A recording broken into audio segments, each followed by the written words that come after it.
Alhamdulillah sudah kita talakikan bersama surat Al-Maidah dari ayat 82 sampai 86. Kalau di mushaf as-sahih ini satu ain ya, karena akhir ain ayat 81. Dan sedikit kita perlu perhatikan kalau di mushaf Timur Tengah ya, kita bisa perhatikan dari ayat 82 itu posisinya berada di akhir halaman 121. Di mana kalau di mushaf Timur Tengah itu awal juz yaitu dari ayat 82 itu ya, 82 itu awal juz 7. Jadi enggak di ayat 83-nya ya. Walaupun kalau kita perhatikan di mushaf yang standar Indonesia ya, itu awal juz 7 itu di ayat 83 ya, pas awal halaman 122. Tapi ini tidak pengaruh ya, karena memang pembagian juz itu memang ada beberapa perbedaan dan itu adalah sifatnya ijtihad para ulama ya, sehingga dia tidak pengaruh apa-apa ya. Ini karena juz itu sifatnya pembagian secara kuantitas.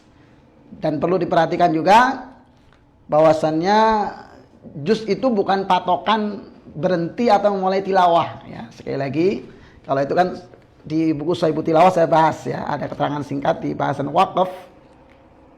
Ada bahasan waqaf bahwasannya juz hizab adalah di mushaf Timur Tengah ya. Mushaf Timur Tengah itu ada tanda kotak itu yang kemudian ditulis hizab. Ada hizab. Itu di mana satu juz biasanya dibagi 8 hizab. Termasuk halaman ya, termasuk halaman itu semuanya adalah pembagian secara kuantitas, maksudnya jumlah panjangnya ayat ya, gitu. Sehingga dia bukan patokan untuk berhenti atau memulai tilawah ya. Adapun berhenti dan memulai tilawah itu patokannya adalah waqaf tam yang kalau di mushaf itu ditandai dengan tanda ain. Ya, sekali lagi kalau berhenti atau mulai tilawah, di mana kalau berhenti istilahnya berhenti tilawah ya istilahnya qata'. Istilahnya qata' itu istilahnya adalah berhenti untuk berhenti tilawah. Di mana kalau memulai lawannya disebut ibtida hakiki. Itu hakiki itu artinya memulai dari awal ya. Itu juga patokannya setelah waqaf tam, jadi tanda ain gitu. Tapi kembali ke tadi soal juz ya. Jadi sekali lagi pembagian juz ya, jelas 30 juz, cuma batasnya ada beberapa sedikit yang berbeda ya antara mushaf standar Indonesia maupun atau Timur Tengah. Contoh lain yang kalau tadi di juz 7 di mushaf Timur Tengah juz 7 itu dari ayat 82 surah Al-Maidah, sementara di mushaf standar Indonesia dia di halaman berikutnya awal halaman 122 yaitu ayat 83. Contoh lagi, kalau ini kan maju dikit ya, kalau di balikannya awal juz 4. Awal juz 4 itu kalau di mushaf Timur Tengah itu malah setelah satu ayat dia di halaman 62. Jadi akhir juz 3 itu di ayat 92, sementara awal juz 4 itu mulai ayat 93. Nah, sementara kalau di mushaf standar Indonesia ya, ini di awal juz 4-nya itu ya awal halaman 62 itu atau ayat 92 ya, surat Ali Imran gitu. Jadi kalau tadi kan mushaf Timur Tengah di awal juz 7 lebih maju satu ayat. Kalau ini kebalikannya ya, awal juz 4 dia lebih mundur satu ayat daripada mushaf Indonesia. Kemudian di mushaf standar Indonesia pun ada juga yang akhir juz itu nggak pas di halaman terakhir. Itu bisa dilihat di juz 21 ya. Di awal juz 21 itu kalau di mushaf standar Indonesia itu jadi terakhir juz 20 itu ayat 44. Itu masih di halaman 401. Kalau di mushaf Timur Tengah awal juz 21 ya di halaman berikutnya 402 ayat 46 surat Al-Ankabut. Artinya seperti ini bukan suatu yang masalah, sebab kalau yang nggak tahu dikira kok ini beda kok apa ya, ini bukan perkara yang mutlak ya, sama seperti wakaf tam pun juga bukan perkara yang mutlak gitu. Jadi memang ini adalah pembagian secara kuantitas gitu ya. Bahkan kalau kita cek di kan Mushaf Timur Tengah perlu diperhatikan dia ada dua versi ya. Kalau yang kita gunakan di Mushaf As-Shahih dan Mushaf Al-Itqan itu memang versi yang lama. Kan banyak sekarang yang versi yang baru, bisa lihat perbedaannya. Bahkan kalau tadi di akhir juz 6 ya, akhir juz 6 itu malah dia bukan di ayat 82 ya. Nah, ini malah di ayat 83. Itu halaman 121 itu ada di akhirnya itu ayat 83. Karena sebelumnya juga sudah beda. Halaman sebelumnya itu akhir halaman 120 itu ayat 77. Sementara yang versi lama yang kita gunakan halaman 120 itu akhir ayat halaman 120 adalah ayat 76 surat Al-Maidah ya. Jadi tata letaknya agak beda ya, perlu diperhatikan. Dan itu sebetulnya sudah saya bahas rinci perbedaan antara mushaf Timur Tengah yang versi lama maupun yang versi baru. Itu di buku Al-Fatihah, yaitu bisa dilihat di halaman 163. Pembahasan tentang memilih mushaf yang menggunakan mushaf standar. Itu bisa lihat perbedaannya dari tentu dari sesama mushaf Timur Tengah ya ini.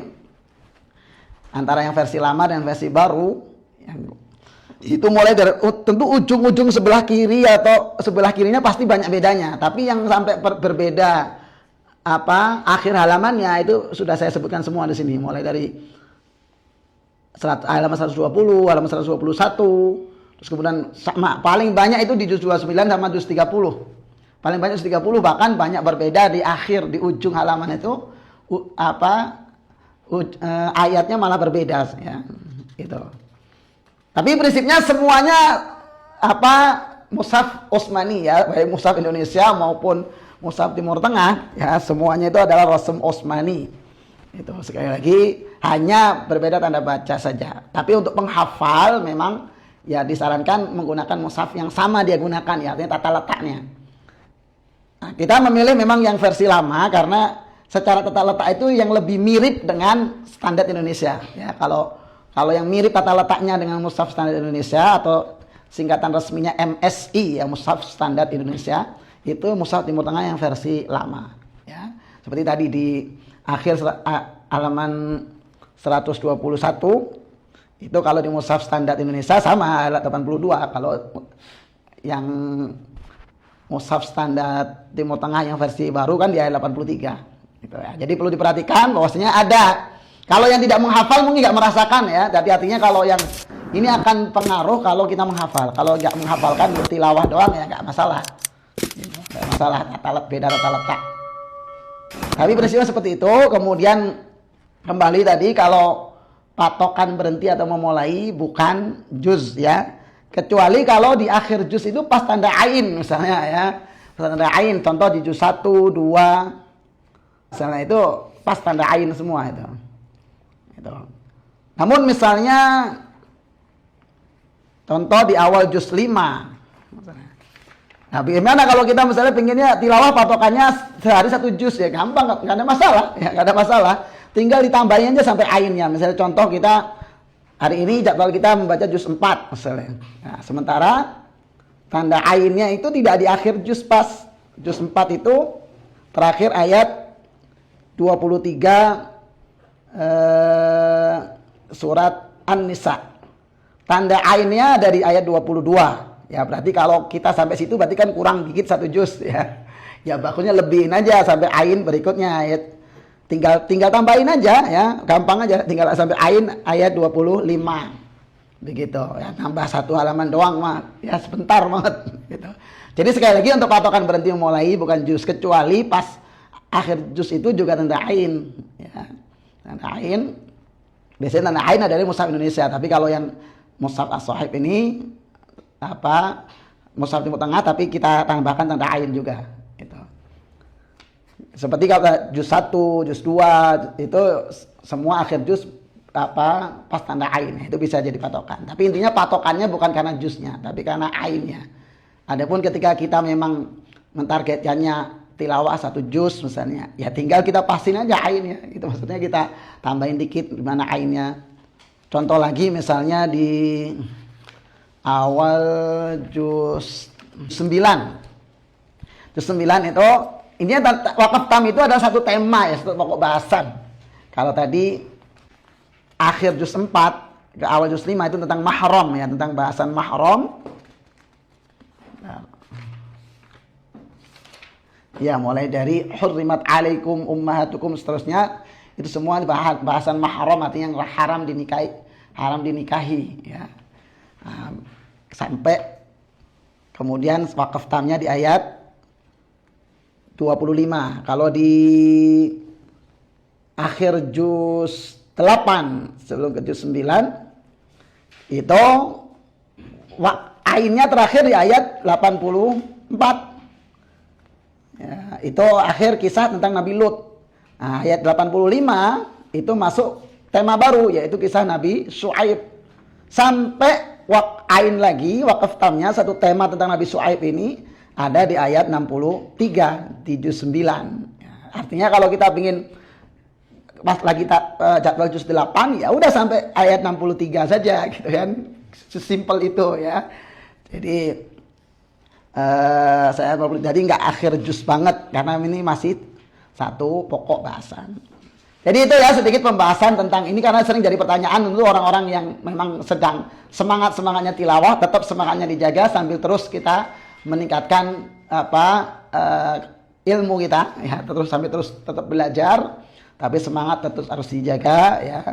Jadi sehingga kemudian kadang juga soalnya sering ditanyakan begitu ya, kok dia kayak menjadi kayak beban masalah, kok ini beda ya. Jadi kalaupun batasnya beda pun itu bukan sesuatu yang masalah ya, karena ini bukan sesuatu yang mutlak gitu. Tapi itu sedikit wawasan ulumul Quran ya terkait juz ya, pembagian juz termasuk batasnya, kemudian juga sedikit tentang qata' ya, atau berhenti atau mulai tilawah, di mana patokannya adalah wakaf tam atau tanda ain yang tidak selalu dia posisi kalau kita membaca per juz tidak selalu di akhir juz.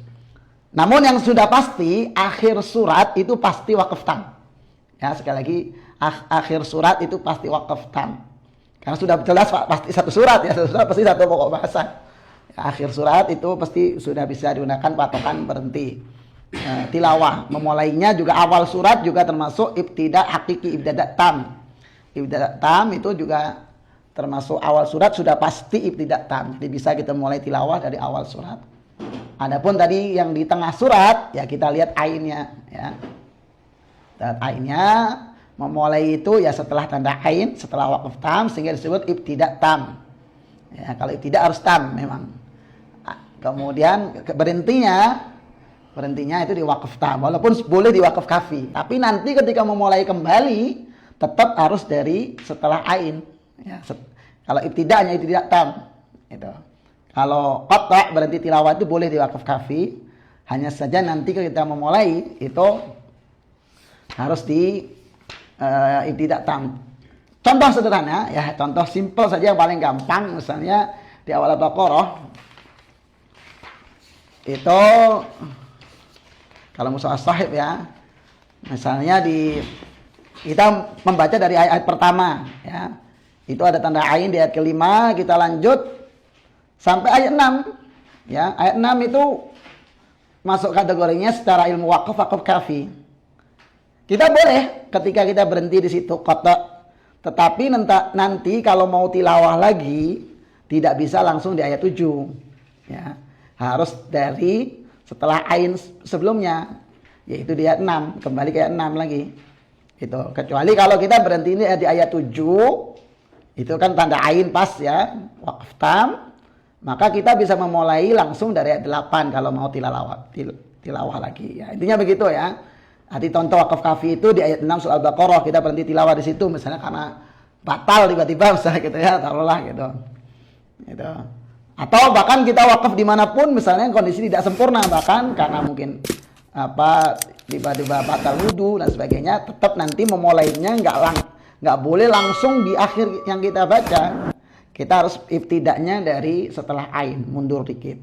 Nggak apa-apa, pahalanya juga nambah ya, nggak usah perhitungan soal pahala. Tidak mundur ain dikit mah nggak sampai satu halaman ya. Gitu. Jadi nggak usah perhitungan banget, bahkan pahalanya juga nambah.